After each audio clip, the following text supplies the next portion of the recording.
নমস্কাৰ আস্থা ক্ৰিয়েশ্যনৰ নতুন এটা ভিডিঅ'ৰ মাজলৈ আপোনালোক সকলোকে পোনপ্ৰথমে স্বাগতম জনাইছোঁ। বন্ধু বান্ধৱীসকল, শাওণ মাহত মহাদেৱক সন্তুষ্ট কৰিবৰ বাবে আপুনি বাৰু ব্ৰত ৰাখিম বুলি ভাবি আছে নেকি? যদিহে ব্ৰত ৰাখিম বুলি ভাবি আছে তেনেহ'লে মানি চলক এই 5টাকৈ নিয়ম। যদিহে আপুনি এই 5টা নিয়ম উলংঘন কৰে তেনেহ'লে ভগৱান শিৱ অসন্তুষ্ট হ'ব পাৰে। আজিৰ এই ভিডিঅ'টিৰ জৰিয়তে শাওণ মাহত কি নিয়ম মানি চলিব লাগে তাৰ বিষয়ে চমুকৈ আপোনালোকৰ লগত আলোচনা কৰিম। আশা কৰিছোঁ আজিৰ এই ভিডিঅ'টিৰ জৰিয়তে আপোনাৰ যথেষ্টখিনি উপকাৰ হ'ব। যদিহে আপুনিও মহাদেৱৰ ভক্ত তেনেহ'লে নিশ্চয়কৈ ভিডিঅ'টো এটা শ্বেয়াৰ কৰি দিবলৈ নাপাহৰিব।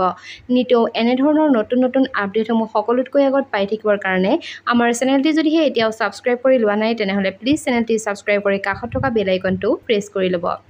এইবাৰ 22 জুলাইৰ পৰা আৰম্ভ হ'ব শাওণ মাহ। 22 জুলাই সোমবাৰৰ পৰাই আৰম্ভ হ'ব প্ৰথমটো শাওণ ব্ৰত। এনে পৰিস্থিতিত যদিহে মহাদেৱৰ আশীৰ্বাদ লাভ কৰিব বিচাৰিছে তেনেহ'লে শাওণ ব্ৰতৰ নিয়ম জানিব লাগিব। বিশেষকৈ যদিহে আপুনি প্ৰথমবাৰৰ বাবে শাওণ ব্ৰত পালন কৰিবলৈ গৈ আছে তেনেহ'লে জানি লওক এই শাওণ ব্ৰতৰ নিয়মসমূহ। পৌৰাণিক বিশ্বাস অনুসৰি ভগৱান শিৱৰ প্ৰদক্ষিণ নকৰিব। ভগৱান শিৱ প্ৰদক্ষিণ কৰা নহয়। যিকোনো শিৱলিংগ নাইবা মহাদেৱৰ প্ৰতিমূৰ্তি প্ৰদক্ষিণ কৰাটো নিষিদ্ধ বুলি গণ্য কৰা হয়। ইয়াৰ বাহিৰেও যদিহে আপুনি শিৱলিংগত আগবঢ়োৱা পানী তললৈ বৈ যায় তেনেহ'লে সেই পানী পাৰ হ'ব দিব নালাগে। যদিহে আপুনি ভগৱান শিৱক পূজা কৰি আছে তেনেহ'লে তেওঁৰ শংখৰ পৰা পানী আপুনি অৰ্পণ নকৰিব। লগতে শিৱৰ পূজাত তুলসীৰ পাত নাইবা সেন্দুৰ নিবেদন নকৰিব। ভগৱান শিৱক তুলসী অৰ্পণ কৰা নহয়, কিন্তু তেওঁৰ ওপৰত চন্দনৰ তিলক প্ৰয়োগ কৰা হয়। একে সময়তে মহাদেৱৰ আশীৰ্বাদ পাবলৈ কেৱল পিতলৰ পাত্ৰৰ পৰাহে আপুনি পানী আগবঢ়াওক। সোমবাৰ বা শাওণৰ ব্ৰতৰ সময়ত মহাদেৱক বেলপাত অৰ্পণ কৰাটো শুভ বুলি গণ্য কৰা হয়, কিন্তু সোমবাৰৰ দিনটোত বেলপাত ছিগাটো উচিত নহয়। যদিহে আপুনি সোমবাৰে ব্ৰত ৰাখিছে তেনেহ'লে বেলপাত ভাঙি সোমবাৰৰ এদিনৰ আগতে অৰ্থাৎ দেওবাৰে আপুনি ছিঙি ৰাখক। সোমবাৰৰ দিনটোত কেতিয়াও আপুনি বেলপাত নিছিঙিব। কোৱা হয় যে সোমবাৰৰ দিনটোত যদিহে বেলপাত ছিঙা হয় তেনেহ'লে মহাদেৱৰ বহুত বেছি খং উঠে। মহাদেৱ শিৱৰ ওচৰত তীখা নাইবা তামৰ পাত্ৰৰ পৰা পানী আগবঢ়াব নালাগে।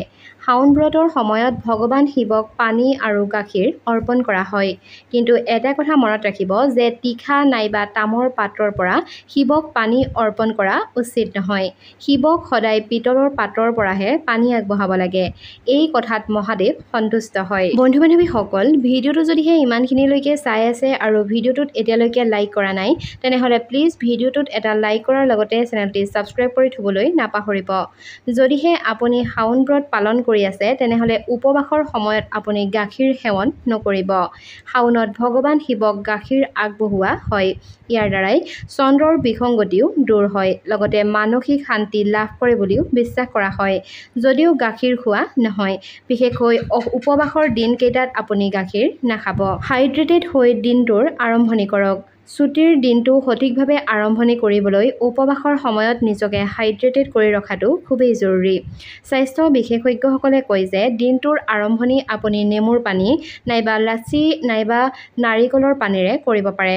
ইয়াৰ ফলস্বৰূপে গোটেই দিনটোৰ বাবে আপুনি শক্তিশালী অনুভৱ কৰিব। উপবাসৰ সময়ত ফল-মূল খাওক। উপবাসৰ সময়ত শক্তিৰ মাত্ৰা বৃদ্ধি কৰিবৰ বাবে নিশ্চিতভাৱে ফল-মূল খাব লাগে। ইয়াৰ বাবে আপুনি কল খাব পাৰে, লগতে আইৰণ আৰু পটাছিয়ামৰ লগতে প্ৰাকৃতিক চেনিও থাকে। ইয়াৰ ফলস্বৰূপে আপুনি তৎক্ষণাতে শক্তি লাভ কৰিব। উপবাসৰ সময়ত কেতিয়াও গধুৰ খাদ্য খাব নালাগে। যদিহে আপুনি উপবাস ভংগ কৰিবলৈ গৈ আছে তেনেহ'লে গধুৰ খাদ্যৰ পৰা দূৰত্ব বজাই ৰাখক। গধুৰ বা ডিপ ফ্ৰাইড খাদ্য খোৱাৰ পাছতেই পাচনতন্ত্ৰৰ সমস্যাও হ'ব পাৰে। সেইবাবে লঘু খাদ্যৰে আপোনাৰ উপবাস খুলিব। ভাৰতীয় ঘৰত উপবাসৰ সময়ত বেছিকৈ সাগু খোৱা হয়, কিন্তু এইটো সম্পূৰ্ণৰূপে ভুল। সাগু হৈছে এটা পৰিশোধিত কাৰ্বহাইড্ৰেট যাৰ বাবে ৰক্ত শৰ্কৰাৰ পৰিমাণ বৃদ্ধি হ'ব পাৰে।